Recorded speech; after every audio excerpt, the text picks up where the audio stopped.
President Cyril Ramaphosa last night adding 2 new ministries to his cabinet, a cabinet size of 33 ministers announced on Sunday night.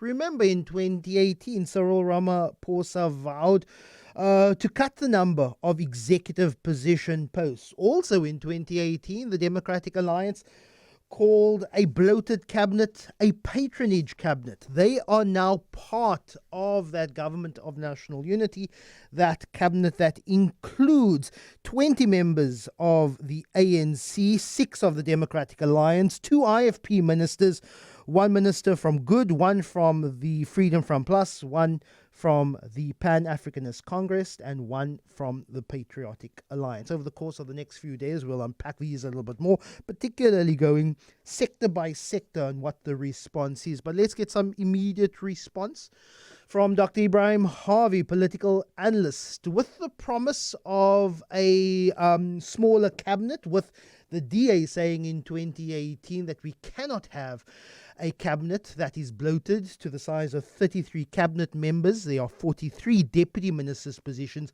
in this executive, Ebrahim. But in the state of South African politics, in the arrangements that have been made to form a government of national unity, was there any choice available to Cyril Ramaphosa to have a trimmed down, more slimmed down, effective cabinet? Or are we always going to sit with an executive consisting of 75 members? Ebrahim, good morning. Morning to you, Lester. No, good morning to your listeners. No, to respond to your question is somewhat complex. There are many sides to it, but let me be respond more pertinently to what you've asked. You see, when the DA earlier had, and not just the DA, many parties had serious problems with the bloated cabinet of Ramaphosa, and he had made the promise that he would reduce it. He explains at the outset, that contrary to what the intention was, it's the government of national, it's a new set of political dynamics that has compelled him, in the spirit of a GNU, to include, you've gone from 30 to 32 members cabinet, and you have deputy ministers gone from 36 to 43. So incredibly bloated, but particularly directed at accommodating all the parties in this government of national unity. But there are much bigger problems, let me assure you, Lester, than the structure and the numbers. You got to look at, why is Bosa not there? Musi Maimane is the only politician who has been principled about this. He spoke about putting the cart before the horse of a government. He said, unless we need clearly stated objectives, what exactly do we seek to achieve? Then you talk about, who the staff will be, and, the ministries and so on. And, you can see Bosa is not a part of that because he's stuck to his guns. I really think we're sitting with a serious problem. It goes way beyond the bloated bureaucracy and the ministries. You've got to ask yourself, how is this government, besides the bureaucracy and all that, going to address the most serious crisis we've ever had, not in only post-apartheid, but since 1910? The socio-economic crisis is the worst ever. That's why the ANC lost the election on the 29th of May, Lester. So you think they're going to be able to, there's no policy indication, nothing has been laid out about what the policy objectives and program of action, Lester, of this government of national unity.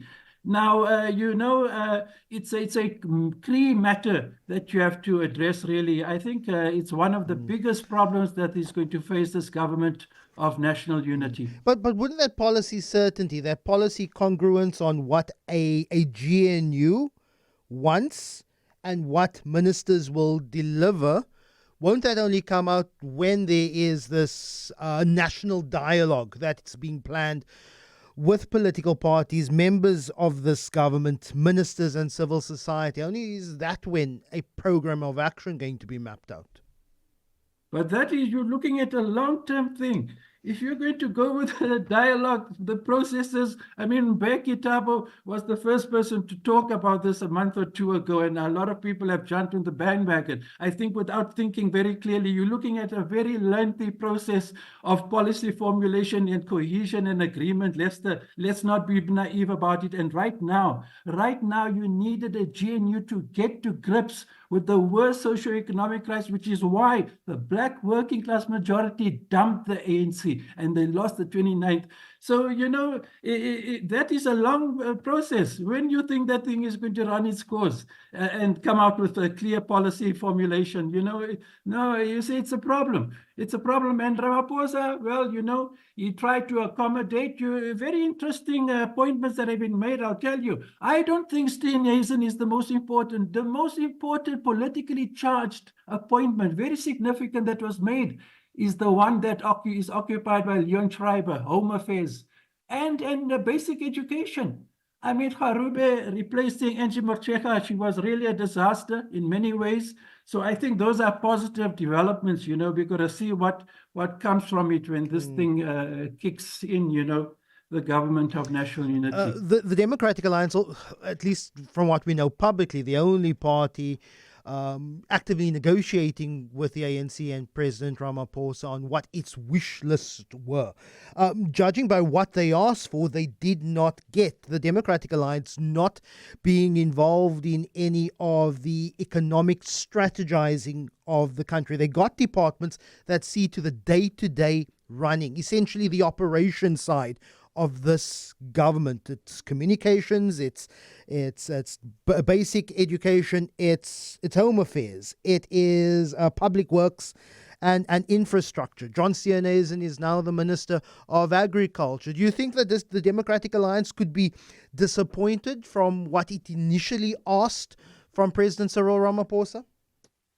Yes, to some extent, but you have to be strategic about how you respond to your question. I mean, those are key ministerial posts: public works, home affairs, basic education. I don't think agriculture is such a, really. The other three are more important to me than agriculture.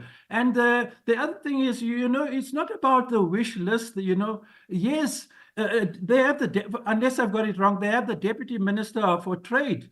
Now, I mean, that obviously has, which is why they had this big pickle with the ANC before, because they said they were promised that position. But you must ask yourself one big question, Lester, and the listeners. What did the ANC do? Tell me, what did they do when they were in charge from 1994? With all those ministries? With all those ministries, they ran, they controlled, they dictated, they lost the election.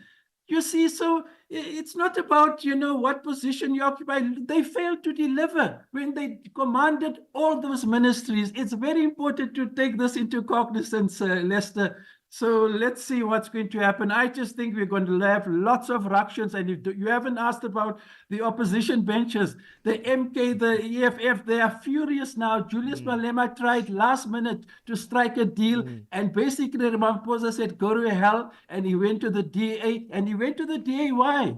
Lester, you need another show to address this. Big business had a major impact on this whole thing. They pushed for what they've got now.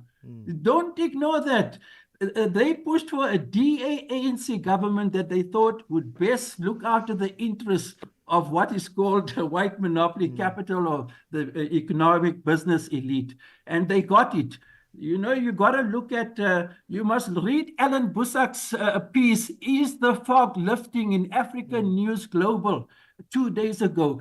A very interesting analysis he makes of the government of national unity. And Busak never spoke the language of critiquing neoliberal capitalism. For the past few years, you see him increasingly raising this, and he raises it very sharply again in this very interesting article you should get hold of. But I think that the GNU is in for a very stormy period ahead, and very boisterous opposition from the MK and the EFF is assured. You must tighten your seatbelts, Lester, for the next 5 years, believe me. 5 years, you're optimistic that this GNU could hold for 5 years, Ebrahim? Yes. Yeah, you're right. Well, I mean, I think that's going to be the acid test, but more important, which is what Husak refers to, is the policies. You can't have a program of action unless you have policy commonality. They've got none of that, Lester. You just put this thing together, the country's in a crisis and you need it. Now you've got the real problems and work ahead now and the contradictions that's going to face this GNU in the 5 years ahead. Ebrahim Harvey, really appreciate your time.